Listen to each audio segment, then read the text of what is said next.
مولاي صل وسلم دائما ابدا على حبيبك خير الخلق كلهم. حضرت سعید بن عامر ہیں. حضرت عمر فاروق رضی اللہ تعالیٰ عنہ نے حضرت سعید بن عامر رضی اللہ تعالیٰ عنہ کو گورنر بنانا چاہتا حمص کا. نے کہا میں نہیں بنتا. فرمایا مجھے تم لوگوں نے بنا دیا ہے، خود گورنریاں بھی قبول نہیں کرتے. چلے گئے حضرت سعید بن عامر، گورنر بن گئے، صوبے کے گورنر. مال غنیمت میں سے کچھ زیادہ مال مدینہ شریف میں جمع ہوا تو حضرت عمر نے مختلف صوبوں سے غریبوں کی لسٹیں منگوائیں. حضرت سعید بن عامر کے صوبے کے کچھ خاص لوگوں کو آپ نے لکھا کہ تمہارے صوبے میں جو غریب ہیں ان کی لسٹیں بھیجو. تو جب لسٹ آئی تو اس میں پہلا نام حضرت سعید بن عامر کا بھی تھا. کہا ہمارے گورنر کے پاس پہننے کو کپڑا کوئی نہیں، کھانے کو روٹی کوئی نہیں. حضرت عمر بیٹھ کے رو پڑے. فرمایا تمہارا گورنر بھی مسکین ہے. اشرفیوں کی ایک تھیلی بھر کے حضرت عمر نے بھیجی. حضرت سعید بن عامر کے پاس جب گئی تو کہنے لگے انا للہ و انا الیہ راجعون. آپ کی اہلیہ کہنے لگی خیریت ہے؟ کہیں امیر المومنین حضرت عمر کا وصال تو نہیں ہو گیا؟ فرمانے لگے نہیں. تو فرمانے لگی کوئی آفت تو نہیں آ گئی؟ کہا نہیں. انا للہ کیوں پڑھا؟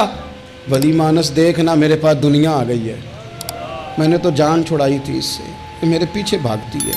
حضرت سعید بن عامر نے سارا مال وہیں اللہ کے حضور خیرات کر دیا. حضرت عمر ایک دفعہ دورے پہ آئے ان کے صوبے میں تو سب لوگوں کو جامع مسجد میں بلایا، حضرت سعید بن عامر کو بھی بلایا. ابن الجوزی لکھتے ہیں کہ حضرت عمر نے فرمایا لوگوں تمہیں اپنے گورنر سے کوئی شکایت تو نہیں؟ تو لوگوں نے کہا 4 شکایتیں. ایک تو ہمارے گورنر صاحب جب شروع میں آئے تھے تو فجر کی نماز کے بعد ہی آ کے لوگوں کے بیچ بیٹھ جاتے تھے. اب اشراق چاشت کے وقت آتے ہیں، سورج پورا طلوع ہو جاتا ہے تو حضرت سعید بن عامر رضی اللہ عنہ آتے ہیں. اور دوسری شکایت یہ ہے کہ صرف دن میں ملتے ہیں، رات کو ملتے ہی نہیں.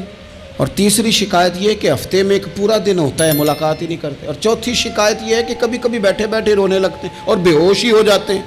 آپ نے ایسا شخص گورنر بنا دیا جو دیوانہ ہے. حضرت عمر نے بلا لیا، قریب بیٹھے تھے، کہا دیں سوالوں کے جواب.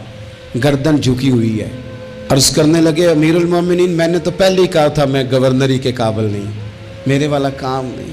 فرمایا اب تو منصب تمہارے پاس ہے، تمہیں جواب تو دینا ہے.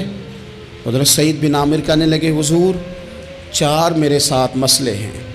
فرمایا کون سے؟ حضرت سعید بن عامر کہنے لگے آپ سوال دہرائیں میں جواب دیتا ہوں. آپ نے فرمایا سعید لوگ کہتے ہیں پہلے تو سویرے آ جاتا تھا، اب تو اشراق چاشت کے وقت آتا ہے. گردن جھکائی، سناٹا چھا گیا محفل پہ. تھوڑی دیر کے بعد سار اٹھایا تو داڑھی پہ آنسو گر رہے تھے. فرمانے لگے حضور میرے گھر میں خادم کوئی نہیں، بیوی بیمار ہو گئی ہے. میں نہ سویرے اٹھتا ہوں، آٹا گوندتا ہوں، روٹیاں پکاتا ہوں، گھر میں جھاڑو دیتا ہوں، باہر آنے میں دیر ہو جاتی. پہلے جواب پر ہی لوگ رونے لگے، آنسو نکلنے لگے. حضرت عمر رضی اللہ تعالیٰ عنہ بھی روئے.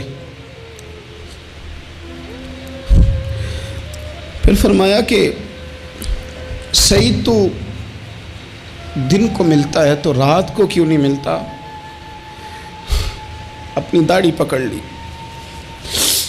کہنے لگے عمر ساری سفید ہو گئی ہے، اب تو لگتا ہے پھل پک گیا ہے، پتہ نہیں وہ کب مجھے کہے گا واپس آ جا.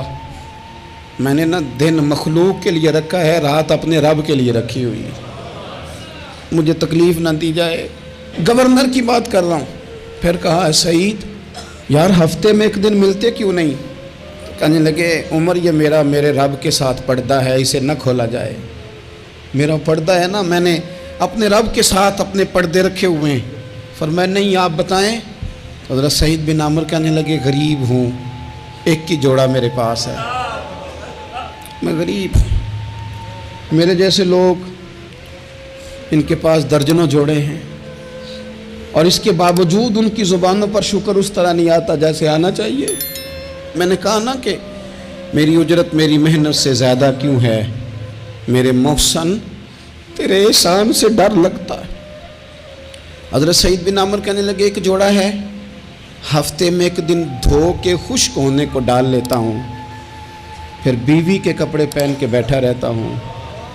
کس طرح گھر سے باہر نکلوں؟ میرا پردہ تھا. میں اپنی غریبیاں لوگوں کے سامنے نہیں رکھنا چاہتا، میں جانوں میرا رب جانے، میں راضی ہوں نا اس کی رضا پہ. اب تو حضرت عمر ہچکیاں لے کے رونے لگے، فرمانے لگے چل آخری سوال کا جواب ہی دے دے، کبھی کبھی روتے ہو تو بے ہوش ہی ہو جاتے ہو۔